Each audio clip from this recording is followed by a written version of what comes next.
Hello guys, welcome back. मी आज ready होती आहे एका कार्यक्रमासाठी जायला. तर मला फार काही वेळ लागत नाही रेडी व्हायला. मी अशी गेली आणि अशी रेडी होऊन आली असा मला वेळ लागतो, कारण मी खूप काही मेकअप करत बसत नाही. आणि मला काय घालायचं आहे, काय कपडे घालायचे आहेत, काय मला लुक करायचं आहे हे माझं आधीच डिसाईड झालेलं असतं. त्यामुळे मला खूप जास्त काही वेळ लागत नाही. आणि तयारी करताना तर मी बहुतेक मला वाटतं 1-2-3 मिनटं किंवा जास्तीत जास्त 5-10 मिनटं एवढ्या वेळात मी रेडी होऊन जाते. म्हणजे अगदीच सगळंच मेकअप वगैरे मला खूप लागत नाही. मी साधा आपलं मॉइश्चरायझर लावते, वाटलं असतं कधी फाउंडेशन लावते किंवा मग बस बेसिक मेकअप करते, अगदीच वरचा मस्करा किंवा लिपस्टिक हे ते, बस खूप काही नाही.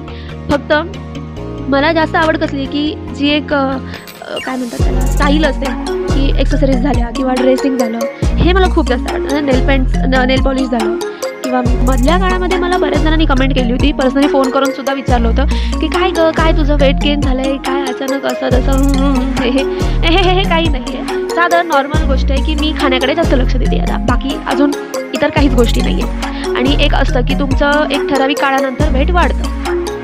आता जेव्हा मी बारीक होते तेव्हा मला सारखे बोलायचे, अगं खात जा, जाड हो, खात जा, जाड हो. आणि आता मी जाड झाली आहे. आता जाड म्हणजे मी जाड नाही झाली आहे, मी थोडंसं वेट वाढवलं आहे माझं. त्याला जाड नाही म्हणत, त्याला थोडंसं व्यवस्थित एक लिमिटमध्ये वेट असणं म्हणतात. माझी हाईट 5.9 आहे, तर मग त्या हिशोबाने मला वेट हवंच ना. कुछ भी बोलते रहते, कुठे येतात हे असले लोक.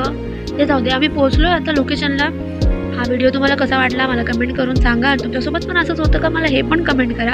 भेटूयात नेक्स्ट व्हिडिओमध्ये. Bye bye.